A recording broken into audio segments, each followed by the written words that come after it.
하나님의 말씀 레위기서 25장 8절에서 12절까지의 말씀입니다.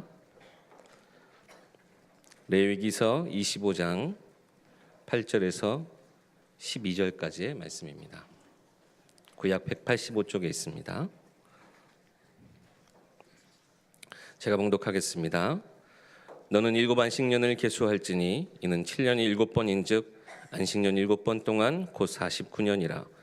일곱째 달 열흘날은 속죄일이니 너는 뿔나팔 소리를 내되 전국에서 뿔나팔을 크게 불지며 너희는 50년째 해를 거룩하게 하여 그 땅에 있는 모든 주민을 위하여 자유를 공포하라. 이 해는 너희에게 희년이니 너희는 각각 자기의 소유지로 돌아가며 각각 자기의 가족에게로 돌아갈지며 그 50년째 해는 너희의 희년이니 너희는 파종하지 말며 스스로 난 것을 거두지 말며 가꾸지 아니한 포도를 거두지 말라. 이는 희년이니 너희에게 거룩함이니라. 너희는 밭의 소출을 먹으리라. 아멘. 십자가와 부활 그리고 구약의 희년이라는 제목으로 담임 목사님 말씀 주시겠습니다. 오늘은 부활주일입니다. 우리 교회에서 가장 중요한 날이기도 하고요, 가장 최고의 영적인 힘 있는 날이기도 합니다. 우리 옆에 있는 분들에게 그렇게 고백하고 또 축복하셨으면 좋겠어요. 예수 그리스도께서 부활하셨습니다. 한 번 더요. 당신은 모든 문제에서 해결받았습니다. 당신은 자유합니다. 부활의 최고의 선언입니다. 여러분들은 자유함을 얻은 자입니다. 그게 부활의 선포고 부활의 핵심의 내용입니다. 예수님이 죽음에서 십자가에서 죽으시고 무덤을 열고 일어나지 않으셨다면, 부활하지 않으셨다면, 야, 죽음을 두려워하지 마, 사망 권세가 너를 이기지 못할 거야, 이 말은 거짓말이 되는 거예요. 예수님도 죽음에 눌려가지고 그 죽음을 이기지 못하고 땅에 묻혀서 썩어졌다면 지금 우리가 가지고 있는 말씀 속에서 가지고 있는 모든 믿음 다 헛되게 되겠죠. 부활이라는 것은 굉장히 중요한 사건이기도 하지만 저와 여러분이 지금 가지고 있는 우리의 모든 믿음의 비밀들이 완전한 증거에 대한 축복입니다. 그래서 여러분들이 부활의 비밀, 그래서 여러분들은 어떤 거에도 매이지 않은 하나님의 자녀라는 축복, 그래서 여러분들을 어떤 것도 여러분들을 묶고 결박하고 여러분들을 이렇게 종처럼 부려먹지를 못해요. 여러분들은 부활의 주님 앞에서 우리는 완전히 해방받은 하나님의 자녀들이기 때문입니다. 오늘 또 귀하게 주일 예배로 함께 예배합니다. 예배할 때 가장 중요한 것도 성취되어지는 말씀, 우리가 붙잡는 날인 거죠. 여러분들이 말씀 하나를 붙잡는다는 게 얼마나 힘이 있는지 아십니까? 예를 하나 들게요.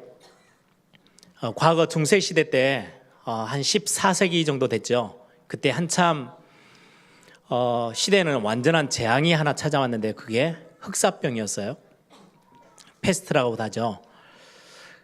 패스트균이 전염이 돼가지고 온 유럽 전 지역에 다 퍼져나가는데 이거를 해결할 길이 없는 거예요.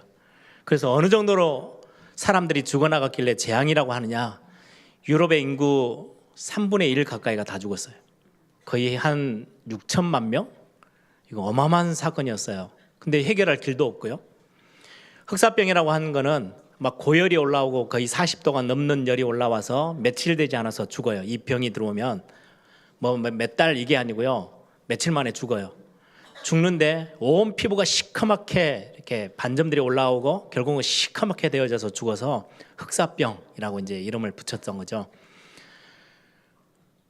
뭐 이렇게 사람들이 죽어나가는데요, 그 당시 때 이제 기록에 보면 평균 연령, 그 당시에 평균 연령이요 17세에서 20세. 어떻게 하겠어요? 얼마나 많은 사람이 죽었는지 이해가 좀 되시죠? 지금 우리는 100세 인생을 삽니다. 그 당시 때는 그렇게 살지도 못했어요. 17, 20살 되면요 그게 평균 연령이에요. 좀 오래 산 사람들은 뭐 30세 이렇게 살겠죠. 어린아이로부터 다 죽어버리고 막 하니까 평균 연령이 20세를 못 넘었어요. 시대 재앙인 거죠. 그런 어떤 시대 재앙이 찾아왔는데 희한하게요, 유태인들은 그 병에 걸리지를 않아요. 그리고 유럽에서 엄청나게 미움을 많이 받았어요. 유대인들은 전혀 멀쩡하거든요. 그렇게 온 유럽이 흑사병이 퍼져가지고 다 죽어나가는데 유대인들은요 전혀 그 병에 옮지도 않고 멀쩡해요. 그래서 생긴 유언비어가 있었어요.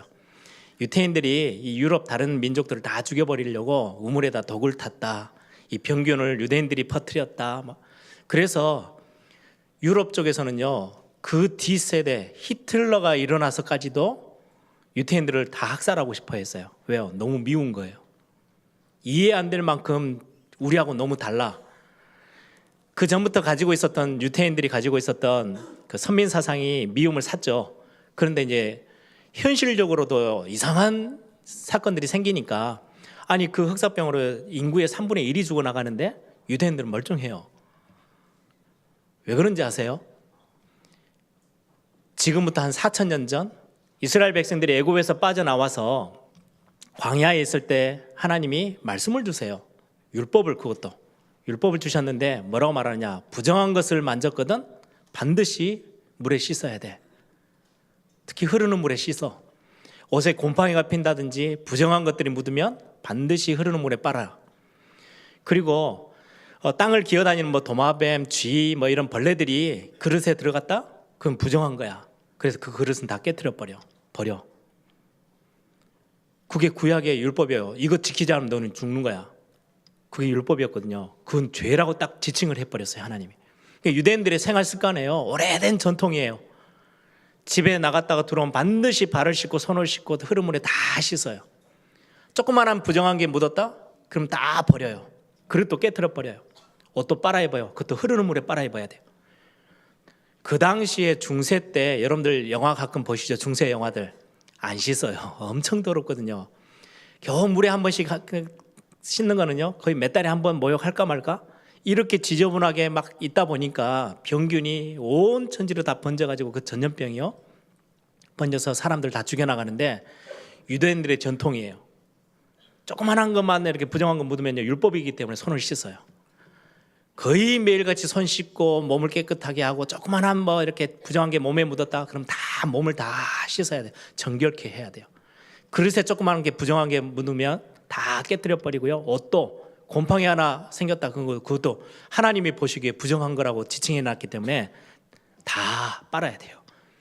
그래서 그 전염병이 퍼지는데요 유대인들은 멀쩡했어요. 그러니까 많은 미움을 샀죠. 지금도 무슨 신종플루 뭐 전염병이 돌 때 국가에서 제일 먼저 하는 게 뭐예요? 손 씻으라 하죠. 이제서야 현대인에 와서 과학들이 이제 이 손 씻는 게 너무 중요해라고 하는데요. 하나님은 4,000년 전에 이미 과학보다 훨씬 앞서서 이야기를 다 했어요. 사람들이 재앙에 걸리지 않고 살 수 있는 법. 근데 제가 지금 오늘 드리고 싶은 요지는 이스라엘 백성들이 율법이라고 말하는 생명과도 크게 관계없는 것처럼 보이는데 하나님의 말씀 하나를 딱 붙잡고 삶에 실천했는데 재앙을 다 피했어요. 여러분들 말씀이라는 게 그런 겁니다. 오늘 여러분들이 하나님의 살아계신 하나님의 말씀, 죽은 자의 말도 아니에요. 모든 종교는요 죽은 성인들의 굉장히 옛날에 훌륭했던 사람이 남겨놓은 이야기들, 굉장히 좋은 이야기들을 해놓은 그걸 생각하고 기념하고 교훈 삼아 있는 게 모든 종교라면 기독교는 달라요. 그래서 종교가 아닌 거죠. 지금도 살아계신 하나님이 저와 여러분에게요 성취되어질 말씀을 하고 계시는 거예요. 그게 말씀이거든요. 그것 때문에 우리가 예배해요. 그래서 단순히 설교 듣는 게 아니에요. 목사가 얼마나 좋은 교훈적인 말을 하나 이게 설교가 아니에요. 하나님의 말씀을 우리가 붙잡는 거예요. 여러분들 하나님의 말씀을 제대로 하나만 붙잡아도요 이 시대의 재앙에서 여러분들이 완전히 해방받을 수 있어요. 그게 하나님의 말씀이에요. 얼마나 대단합니까? 유태인들은 율법 하나 그냥 조금 지켰더니요 그렇게도 시대에 절대 피할 수 없는 재앙이 몰려오는데도요 다 피해냈거든요. 이게 말씀의 능력입니다. 오늘도 여러분들이 말씀을 받고 하나님의 음성으로 듣고 여러분들이 붙잡고 진짜 삶에 있어서의 최고의 응답과 축복을 확인하는 자리가 꼭 되기를 바랍니다. 오늘은 부활주일인데 구약의 희년에 관련된 메시지를 오늘 성경 본문을 읽었습니다. 굉장히 중요한 내용이어서 오늘 같이 함께 나눠보려고 합니다. 레위기서에 보면 하나님께서요 23장에는 안식일 지켜라, 그리고는 25장 1절부터 7절에는 안식년을 지켜야 돼. 그리고 오늘 본문 읽었던 8절부터 시작해서 쭉 뒤로 끝까지는요 희년이라는 제도를 만드셨어요. 하나님이 23장에 나오는 안식일은 6일 동안은 열심히 일을 해, 최선을 다해서 일을 하고 살아야 돼. 그리고 7번째 날이 되어지면 완전히 쉬어. 성경에요 그냥 조금 쉬어, 일 좀 하다가 좀 피곤하니까 좀 앉아있다가 쉬다가 또 일해, 이게 아니고요 완전히 쉬래요. 아무 일도 하지 마라고 성경 기록되어 있어요. 안식일에는요 아무것도 하지 말고 거룩하게 하나님께 예배하는 성회로, 예배하는 모임으로만 모여. 나머지는 다 쉬어. 그게 안식일이에요. 7번째 날은. 왜요? 하나님이 천지를 창조하실 때도 6일 동안은 천지를 창조하시고 마지막 7번째 되는 날은요 완전히 쉬셨어요. 그런 것처럼 너희들도 하나님의 백성이기에 쉬어야 돼 라고 말씀하고 계세요. 그리고 안식년은 레위기서 25장에 나오는데요 비슷해요. 6년 동안 열심히 일을 하고 땅을 가꾸고 일구고 씨 뿌리고 거기서 소출을 얻고 다 하던데 7번째 되는 해는 1년 동안은 땅을 쉬게 만들어줘. 거기에는 씨도 뿌리지 말고 거두지도 말고 가꾸지도 마. 1년 동안은요 땅을 완전히 쉬게 만들어요. 땅을 위해서도 그렇고 너희를 위해서도 하나님의 것이기 때문에 하나님이 시킨 대로 해야 돼. 그게 안식년이에요. 그래서 6년 동안은 열심히 땅을 가꾸고 막 해야 되는데요 1년은 쉬게끔 만들어줘야 돼요. 그리고는 희년이라는 제도는요 조금 달라요. 의미는 비슷해요. 안식년이 7년에 한 번씩 돌아오잖아요. 그게 7번째 되어지는 해. 그럼 7번이 반복되면 49년이죠. 그 다음에 안식년이 7번을 반복하고 나서 그 다음에 50번째 되는 해는 희년이야. 희년으로 선포할 거야. 그 희년에는 뭐 하는 거냐? 당연히 농사 짓는 건 없어요. 땅에 씨 뿌리고 땅을 가꾸고 땅에서 소출을 거두고 하는 거 없어요. 안식년하고 똑같이 땅도 다 쉬게 만들어 주되 다른 게 하나 있는 게 뭐냐니까요. 처음에 가나안 땅 들어오면서 땅을 다 분배를 했잖아요. 한 명도 빠짐없이 다 분배를 했어요. 근데 살다 보니까 어떤 사람은 조금 일이 잘 안 돼서 풀려서 어려움이 와서 뭐 경제적으로 위기가 오니까 자기가 갖고 있던 땅을 팔아요. 그럴 수도 있죠. 다른 사람에게 이제 땅을 팔게 돼요. 그 팔았던 땅들 50년째 되어지는 해면 희년이 선포되어지면 다시 원 주인에게 다 돌려줘. 그래서 땅은 영구히 파는 게 없어. 영원히 내가 이 땅을 샀으니까 내가 영원히 내가 주인이야 이럴 수 없어요. 희년이 되면요 다시 원 주인에게 돌려줘야 되는 법이 희년법이에요. 그래서 예를 들면 땅을 내가 희년이 50년에 한 번씩 오잖아요. 내가 한 45년 정도 지나고 희년이 5년 남았어요. 그럼 땅을 팔 때는요 값을 적게 받아야 돼요. 왜? 5년 뒤에는 다시 돌아와야 되니까. 50년 예를 들어서 희년이 한 40년 남았어요. 10년째 이제 희년이 끝나고 10년이 지나서 앞으로 40년 뒤에나 희년이 와요. 그럼 40년 날수를 계산해서 값을 좀 많이 주고 쳐요. 왜? 40년 동안 써야 되니까. 그 사람이 갖고 가서. 그런데 희년이 1년밖에 안 남았어요. 1년 뒤면 다시 돌아와야 되니까 그건 조건이 없어요. 돈을 지불하고 그럴 게 아니고요. 무조건적으로 그냥 다시 원 주인에게 다 돌려주는 거예요. 그래서 1년치만을 가격을 갖고 팔았다가 다시 받아야 돼요. 영구히 팔 수 있는 땅이 없어요. 왜요? 땅 주인은 하나님의 것이야 라고 하나님이 딱 못을 박아놨어요. 그래서 희년이라는 제도는 굉장히 특이한 제도예요. 아무 조건 없이 땅을 사갔다 내가 50년 동안 쓰다가요 돌려줘야 돼요. 희년이 3년밖에 남았지 않았어요. 그럼 3년치의 값을만 받고 팔고 다시 돌려줘야 돼요. 원 주인에게. 또 살다 보니까 돈이 없어져서 어떤 사람은 열심히 벌었어요. 어떤 사람은 돈을 다 까먹어 버렸어요. 이 빚도 졌어요. 어쩔 수 없잖아요. 많은 빚을 지다 보니까 다른 집에 들어가서 품꾼으로 일을 해요. 좀 더 심해져 가지고요 종으로 들어가요. 노예로 들어가요. 그래 살다 보면은 지금까지 법은 어때요? 세상은 내가 우리 조선 시대 때나 고려 시대 때나 뭐 다 옛날 우리 시대 때 보면요 내가 종이 돼 버리면요, 내 밑에 딸도 내 아들도 종이에요. 그 밑에 손자 손주도 다 종이 돼서 살아가야 돼요. 그런데 희년법은요, 50년이 되어지면요, 조건 없이 싹 다 자유함으로 다 집으로 돌려보내요. 내가 아무리 그 사람에게서 품꾼을 많은 빚을 지고 거기에서 노예로 종으로 품삯을 받으면서 살 수밖에 없는 그런 신분으로 전락했다 할지라도 희년이 되어지면요, 다시 자기 집으로 다 자유인이 되어서 돌아와요. 그래서 희년에는요, 싹 다 해방을 시켜주는 거예요. 평생 노예로 사는 법 없어요. 내가 혹시 그렇게 살다가 죽어도요, 내 딸, 내 자녀들에게는요, 다시금 자유함이 돌아와요. 그게 희년법이에요. 그렇게 하나님이 딱 법을 정해 놓으셨어요. 다 돌려 원상태로 다 원상 복귀시키는 거야. 땅도 샀다가도 원주인에게도 돌려줘야 되고, 혹시 네 신분이 종처럼 완전히 다 모든 걸 다 잃어버리고, 어떨 때는요, 너무 돈이 없으니까 빚을 갚기 위해서 자기 딸을, 자기 아들들을 팔아요. 그런데 희년이 되면 다시 다 집으로 돌아와요. 그게 희년에 하나님이 선포해 놓으신 희년법이에요. 그러면은 안식년이 이렇게 계속 반복되어지면은 어떤 질문이 나오겠어요? 당장에 저와 여러분도 똑같은 질문을 하겠죠. 이스라엘 백성들도 똑같은 질문을 했어요. 아니 1년 동안 땅을 놀리면 우리는 뭐 먹고 살라고요? 당연히 그 질문 하겠죠. 6년 동안 내가 열심히 땅에다 씨도 뿌리고 하는데 7년째 되는 해는요, 땅에다 씨를 뿌리면 안 돼요. 거두지도 말고 가꾸지도 말래요. 씨도 뿌리지 말고. 그럼 어떻게 해야 됩니까? 라고 질문하겠죠. 그 질문이 나올 걸 너무 당연히 아시고 하나님이 거기에 대한 대안을 주세요. 20절이에요. 20절, 21절 한번 볼까요? 25장.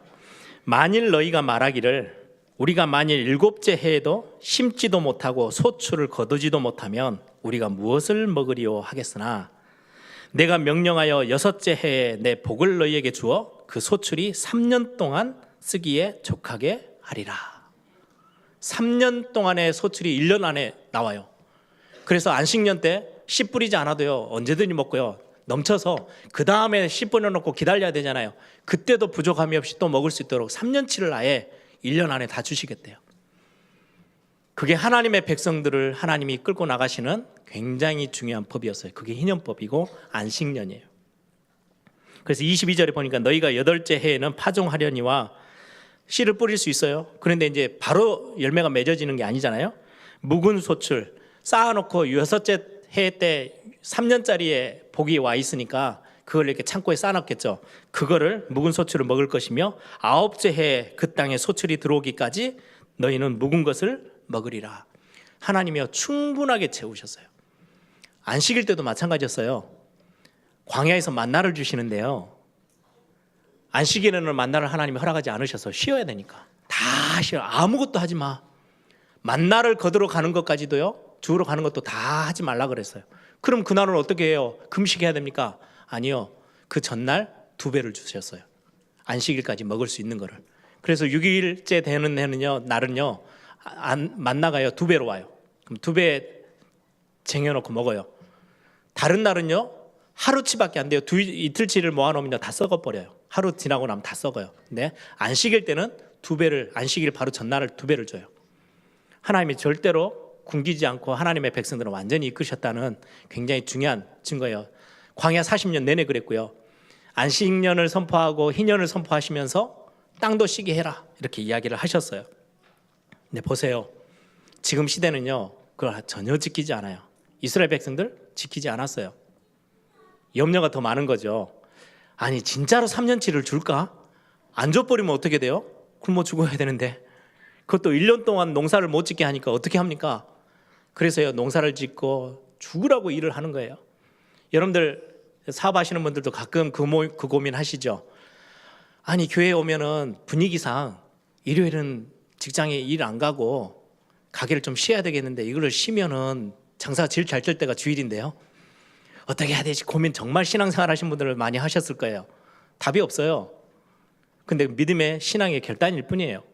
하나님은 뭐라고 말하세요? 2배로 3배로 채울 거야, 걱정하지 마 라고 하는데요, 이게 안 믿겨요. 그래 가서 일을 하는 거예요. 주라고 일해요. 또 일해요. 그러다 보니까 이 시대에요, 불평등이 찾아왔어요. 어떤 사람은 정말 열심히 일해서 막 재산을 막 축적해요. 그래서 부자가 돼요. 부자는 또 더 많은 돈을 얻어서요, 더 부자가 돼요. 가난한 사람들은 계속 뺏기면서 그걸 회복할 길이 없어요. 희년 제도는요, 50년 만에 다시금 완전히 원상태로 회복을 시키니까 다시금 새로 시작할 수 있는데 지금 세상은 그럴 수가 없어요. 그래서 빈익빈 부익부가 완전히 전 시대에 싹 다 자리를 잡았어요. 부자는 계속 부자고요, 가난한 사람들은 그걸 회복할 길이 없어요. 이게 사회의 불평등이 완전 찾아와 있어요. 희년 제도가 제대로 뿌리를 내렸다면 이거 다 해결했겠죠. 이거에 이상하게 이제 적용해가지고 공산주의자들이, 사회주의자들이 다 평등하게 나눠 쓰자. 평등하게는요, 공산당에 속해 있는 관리들은요 완전 부자예요. 최고의 부자들로 있어요. 자기들이 다 갖고 나머지는 평등해요. 다 가난하게 살아요. 모든 백성들 싹 다 가난해요. 그거는 성경에서 말하는 이 제도의 의미가 그게 아니에요. 거기에다가 안식년을 제대로 지키면 어떻게 되는지 아세요? 땅이 쉬어요. 그럼 땅이요, 소출을 훨씬 더 영양가 있는 소출을 많이 낼 수 있어요. 그런데 우리 인간들이 얼마나 악착같이 땅을 혹사시키냐니까요. 2모작, 3모작 하면서요, 땅을 2번, 3번씩 갈아엎으면서 농사를 지어서요, 열매를 빼내니까 그것도 쉬어지는 날이 있어요? 없어요. 계속 땅을 계속 혹사시키니까 땅이 소출을 내긴 내는데 영양분이 하나도 없어요. 근데 더 큰 거는요, 금식을 먹고 성인병이 생겨요. 4,000년 지난 지금에서야 과학이 발전돼서요 밝혀냈어요. 아, 땅이 계속해서 혹사되니까요 능력이 없잖아요.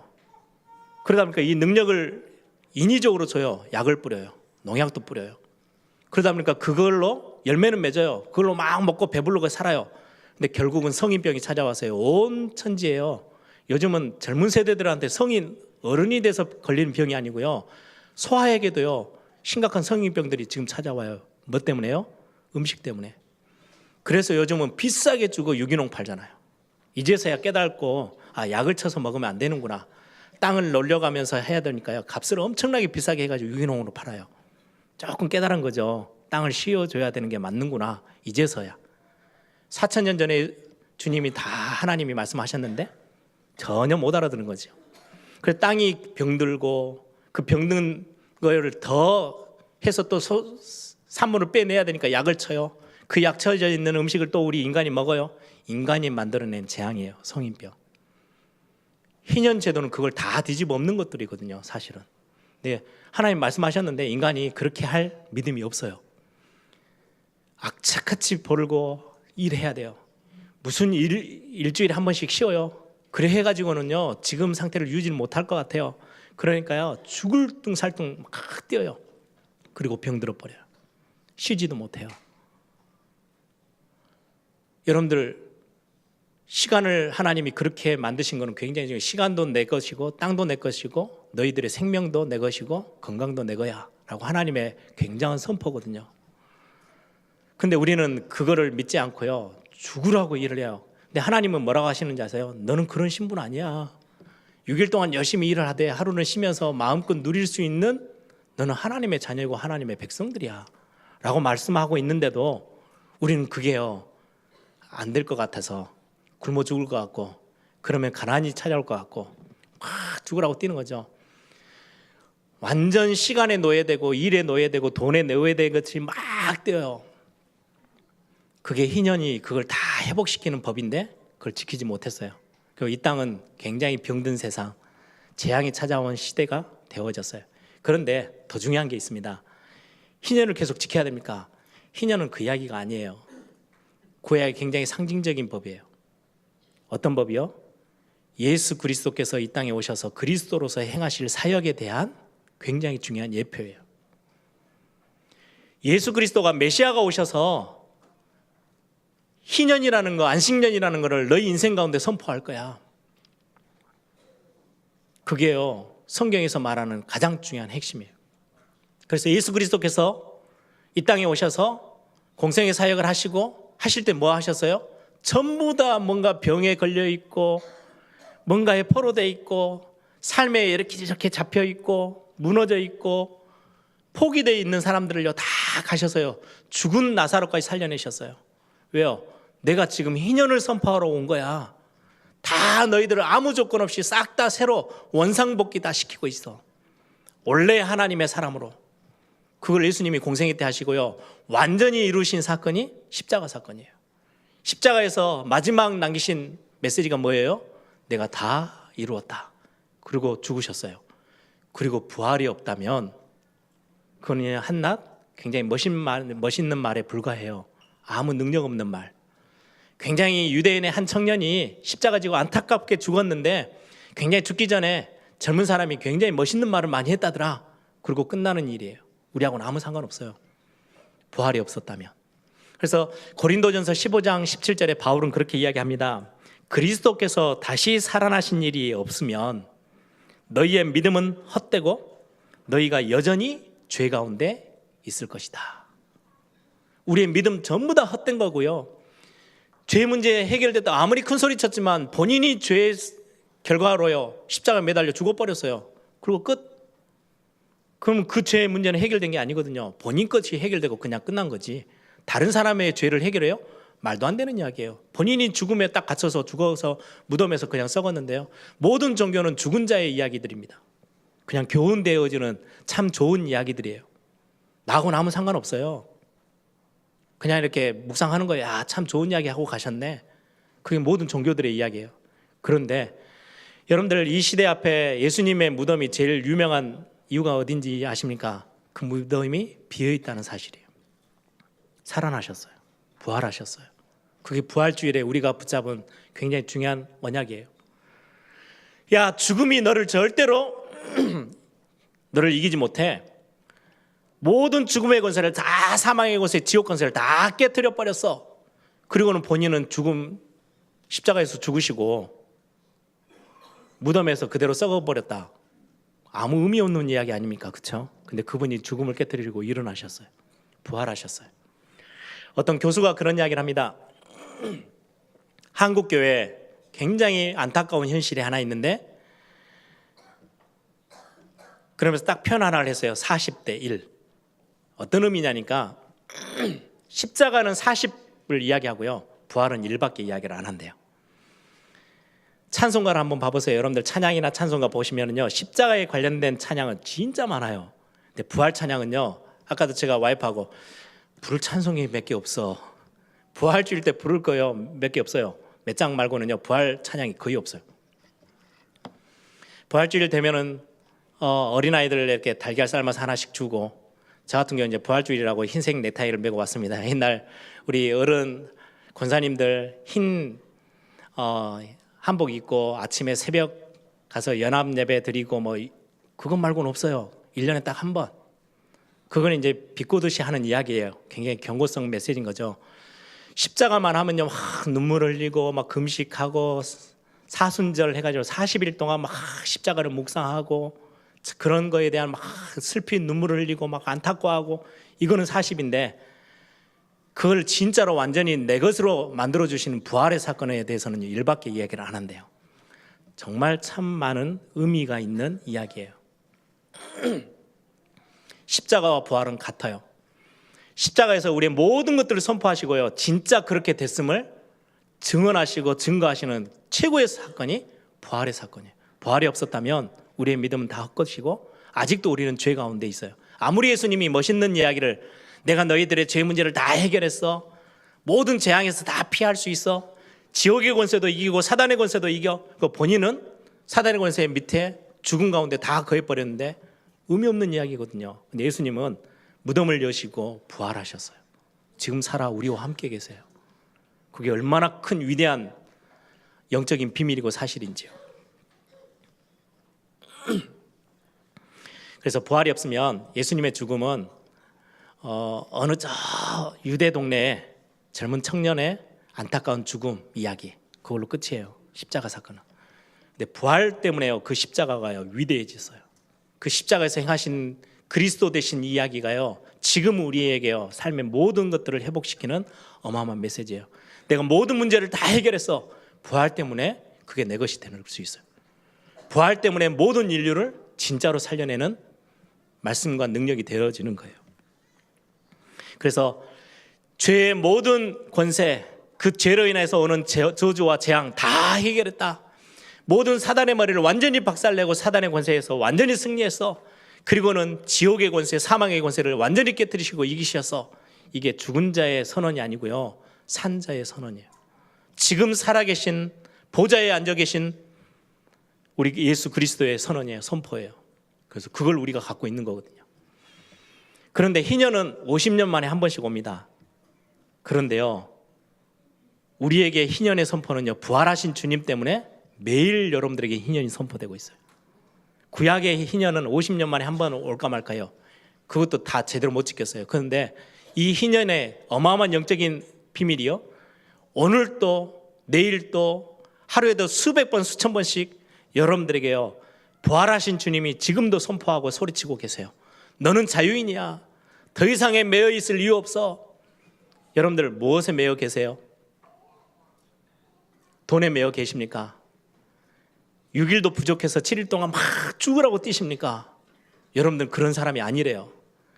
너가 돈을 들고 뛰고 돈을 네가 마음껏 사용하고 세계복음을 위해서 너가 사용할 수 있는 자유인이지 너는 돈의 종이 아니야.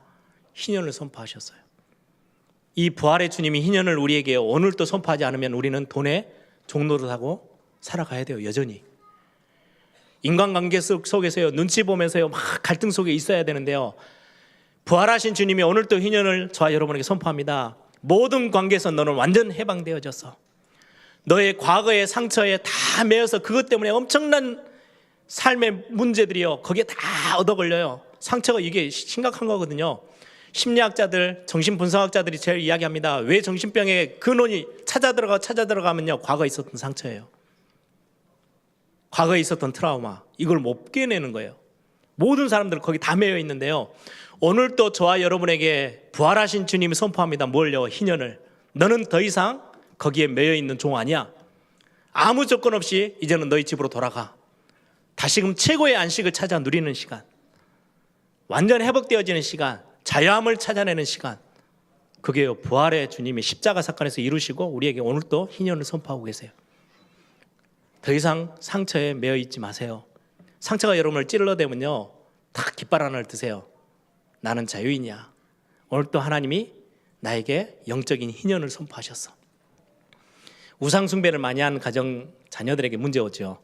심각한 영적 문제 옵니다. 그래서 우리는 이 단어가 참 정확한 단어는 아닌데요, 영적 대물림이라는 단어로 굉장히 이렇게 강하게 이렇게 취급할 때가 있어요.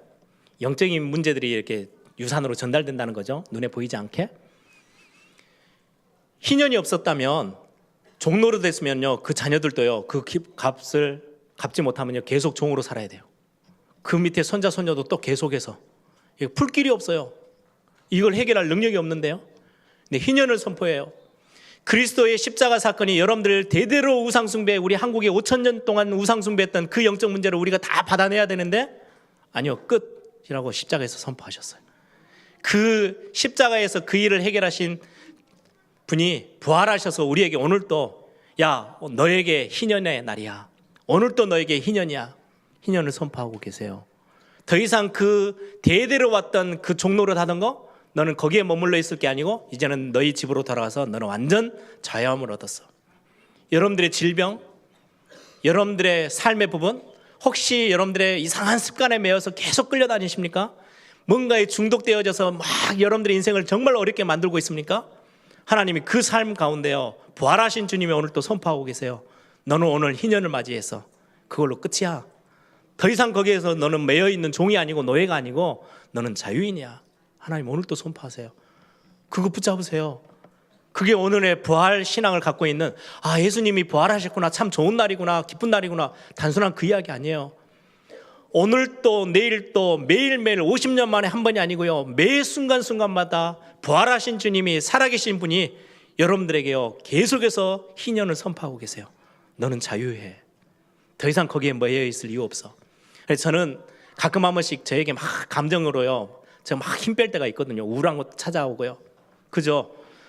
어떤 분들은 봄이 되니까 너무 우울해. 여름 되니까 짜증나. 가을 되면 다른 사람들은 막 좋다고 난리인데 나는 삶이 안 되니까 더 화가 나. 감정에 완전 다 잡혀 있는데, 여러분들에게요 선포하시는 거예요. 그 감정에 휘둘릴 사람이 아니고 네가 감정 가지고 마음껏 누리고 살 사람이야. 너는 자유하는 거야. 오늘 또 하나님이요 영적인 희년을 저와 여러분에게 선포하고 계세요. 그래서 저는 고백합니다. 나는 굉장히 하나님 앞에서 자유한 사람이야. 어떤 것도 나를 묶고 매고 잡아둘 수 없어. 49년을 매어 살았다 할지라도요, 희년이 되면요 다시 원상복귀 돼서요 집으로 자주 편안하게 돌아가서 살아요. 다시 처음부터 다시 시작하는 거예요. 근데 그게 50년에 한 번이 아니고요, 여러분들 오늘 혹시 여러분 또 막 이렇게 감정에 또 취했다? 내일 아침에 벌떡 일어나면서요, 나는 희년을 맞이한 하나님의 사람이고 하나님의 백성이고 하나님의 자녀야. 여러분, 하나님의 자녀가 종노릇 할 이유가 없어요. 탕자가 실수해서 자기의 잘못으로 완전 인생 다 망가졌어요. 아버지 품 떠나서요 밖에서 너무너무 방황하다가 나중에는 먹고 살고 싶어서요 돼지가 먹는 쥐염열매 먹고 살 만큼 완전 인생이 다 망가져 버렸어요. 그래 한낱 생각합니다. 내 아버지 집에 가면 종들도 먹을 것이 있을 건데, 그래 가자, 종이라고 나를 종이라도 써달라고 해야 되겠다. 가요. 아버지를 만나요. 저를 종으로 써주십시오. 아버지 하는 말 뭔 말입니까? 그래 네가 한 짓이 있지, 그래, 종으로 좀 있어. 그게 아니었어요. 말도 안 되는 이야기야. 너는 내 자녀지 왜 종이냐. 너는 아무리 인생이 망가졌다 해도 내 안에 들어왔으니까 너는 내 자녀야. 가락지 다 끼워주고 옷 다 갈아입히고요 아들로 사는 거예요. 자녀로. 여러분들 오늘 부활의 주님 앞에요, 여러분들 그 혜택을 받고 사는 거예요. 그 은혜를. 조건이 있냐? 없어요. 얼마만큼 돈을 내야 땅이 다시금 너희들게 될 거야. 희년은 그런 게 아니에요. 아무 조건 없이 다 풀어주는 거예요. 여러분들이 오늘 부활의 주님이요 그걸 저와 여러분에게 선포하고 계세요. 그래서 누가복음 4장 1절에 그렇게 이야기합니다. 포로된 자에게 자유를, 갇힌 자에게 노임을, 눌린 자에게 자유를, 눈먼 자에게 다시 보게 함을. 그게 그리스도께서 이 땅에 오셔서 십자가에서 그 일을 행하시고, 이게 저와 여러분의 것이 되도록, 진짜의 축복이 되도록 부활하셔서 이걸 오늘 또 저와 여러분에게 선포하고 계세요. 산자의 선언이고 선포입니다. 흑암 세력이 벌벌벌 이 앞에 떠는 거예요. 말씀을 정리합니다. 여러분들의 감정, 여러분들의 삶의 이상한 습관들, 중독되어져 있는 문제들, 인간관계, 경제 문제, 여러분들의 질병의 문제들 잡혀있지 마세요. 내 감정이 너무 우울해요 목사님. 너무 많은 염려들이 막 저를 막 침범해 들어와요. 침범당하지 마세요. 여러분들은 자유인이에요. 그때마다 선포하세요. 그리스도께서 부활하신 주님이 내 인생 앞에 오늘 또 희년을 선포하셔서 나는 더 이상 매여 있는 사람 아니야. 이 감정에서 나는 잡혀 있을 이유가 없어. 오늘 또 나는 하나님 앞에 감사함으로, 오늘 또 참된 기쁨으로, 안식함으로, 평안함으로 오늘 또 회복하며 하루를 시작하는 거야. 여러분들의 믿음으로 선포하세요. 그게 저와 여러분에게 주어진 희년의 비밀입니다. 우리 옆에 있는 분들에게 한번 고백하십시다. 당신은 복음 안에서 자유함을 얻었습니다. 그리스도께서 당신을 자유케 하셨습니다. 함께 기도하겠습니다. 여러분들을 힘들게 만들고 있는 상황이 어떤 겁니까? 돈입니까? 관계의 문제입니까? 오늘 또 부활하신 주님이 희년을 선포하고 계십니다. 이제 옛날 거에 매여 있지 않을 완전한 것으로 너를 회복했어. 뭔가에 잡혀 사는 인생이 아니고 너는 자유함을 얻는 하나님의 자녀야. 하나님의 백성이야. 다 누리고 살아. 평생 죽을 둥 살 둥 고생하면서 일하면서만 살 게 아니고 이제는 평안함을 누리며 안식도 누리며 하나님 앞에 찬양하며 영광 돌리며 사는 인생으로 내가 너를 바꿨어. 그게 십자가 사건이고요, 그게 부활 사건이에요. 하나님, 오늘 내가 마음껏 이 축복 찾아 누리게 하옵소서. 우리 한번 다 같이 한번 통성으로 함께 기도합니다. 주님 감사합니다.